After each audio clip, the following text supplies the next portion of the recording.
झांसी, किसानों का दुख दर्द बांटने पूर्व मंत्री आए। मुख्यमंत्री के नाम ज्ञापन उप जिलाधिकारी को सौंपा। मऊरानीपुर पूर्व मंत्री कांग्रेस प्रदीप जैन आदित्य शुक्रवार को तहसील मऊरानीपुर पहुंचे, जहां लगभग 20 दिन पूर्व ओलावृष्टि में किसानों की फसलें नष्ट हो जाने पर उन्हें शीघ्र मुआवजा दिलवाया जाए, इसके लिए उन्होंने उप जिलाधिकारी गोपेश तिवारी को एक ज्ञापन मुख्यमंत्री के नाम सौंपा। इस मौके पर कांग्रेस व सपा कार्यकर्ता मौजूद रहे।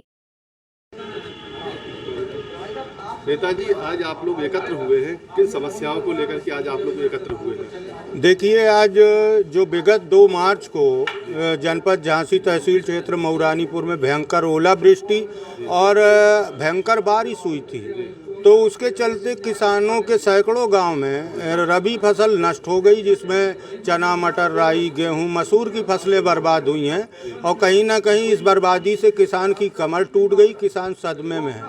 तो 2 मार्च से लेकर अभी तक लाखों किसानों के खाते में कोई मुआवजा नहीं आया, ना तो बीमा आया है। तो इसी संबंध में आज हम लोगों ने पूर्व केंद्रीय मंत्री प्रदीप जैन आदित्य जी के नेतृत्व में आज यहाँ प्रदर्शन करके उप जिलाधिकारी योगेश तिवारी जी के माध्यम से मुख्यमंत्री माननीय योगी आदित्यनाथ जी को ज्ञापन भेजा है, जिसमें हमारी 3 मांग है। पहली मांग है कि बर्बाद हुई, जिन किसानों की रबी की फसल बर्बाद हुई है, उन किसानों को अविलंब मुआवजा दिया जाए। दूसरा, उन्हीं किसानों को प्रधानमंत्री फसल बीमा योजना के अंतर्गत बीमा क्लेम दिया जाए। और तीसरी हमारी मांग है कि इस बर्बादी के समय इस कुदरत के कहर ने कई किसानों को सदमे में डाल दिया। कर्ज अधिक था, एक किसान थे यहाँ के बुढ़ाई के, उन्होंने आत्महत्या कर ली। तो मैं उनके लिए भी मुख्यमंत्री जी से, उप जिलाधिकारी जी से मांग करता हूँ कि अविलंब उस मृतक किसान के परिजनों को 5 लाख रुपए की आर्थिक मदद दी जाए, साथ में उसका सरकारी कर्ज माफ किया जाए। 3 मांगों को लेकर। जिस किसान के लिए आपने मांग रखी थी, प्रशासन ने तो उसको नकार दिया है कि उसने पारिवारिक विवाद में। नहीं, ये गलत बात है। वहाँ ना तो लेखपाल गया, ना कोई तहसील का अधिकारी गया, वो सब मनगढ़ंत है। क्योंकि अभी दूसरे दिन भी एक अखबार में छपा था कि घर वाले आरोप लगा रहे हैं कि हमारे यहाँ हमारे जो परिवार में गमी हुई, उस संबंध में कोई भी अधिकारी हमारे घर नहीं पहुंचा है। कौन अधिकारी वहां गया सर्वे करने, ये परिवारजन नहीं बता पा रहे हैं। तो कहीं ना कहीं सरकार ये बदहाली छुपाने का प्रयास कर रही है, लेकिन हम लोग खड़े हैं, तत्पर हैं और हर हाल में उस परिवार के लिए हम लोग न्याय की मांग करते रहें। आज जो भाई साहब आप लोग यहाँ आए हैं, किन मुद्दों को लेकर आप लोग यहाँ आए? हमने पूरे ग्रामों की हालत देखी है।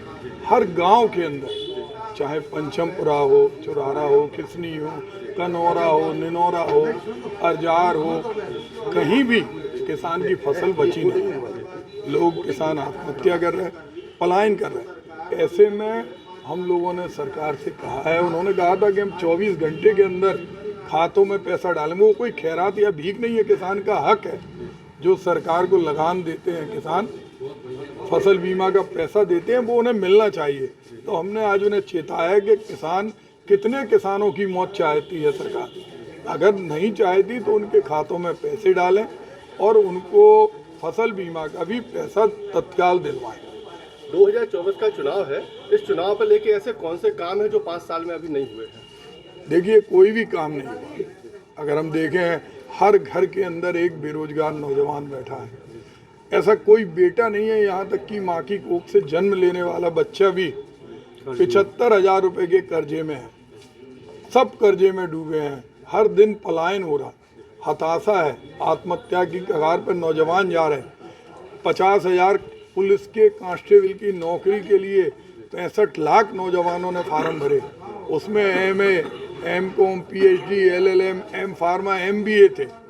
इतने पढ़े लिखे लोगों के करोड़ों अरबों रुपए जमा करने के बाद भी सरकार परीक्षा नहीं करा पाई। ये सरकार क्या कर रही, क्या दिखा रही? झांसी जिले में ऐसे कौन से काम है जो आपके द्वारा कराने जाने चाहिए?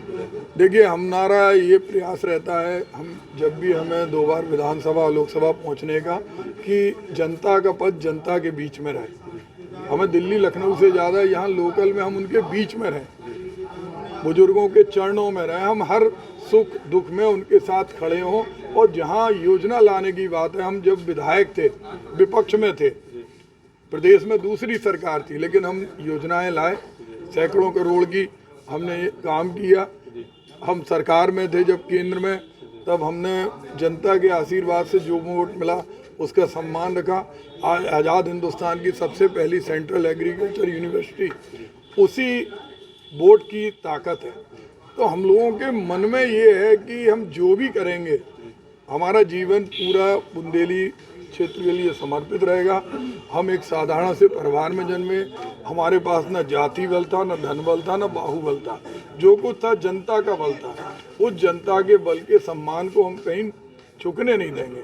जहाँ किसी हमारे साथी का पसीना गिरेगा, हम अपना रक्त इस माटी पे विसर्जित कर देंगे। आपको क्या लगता है कि झांसी जिले में कहीं ना कहीं भाजपा भारतीय जनता पार्टी से नाखुश दिख रहे हैं यहाँ की जनता?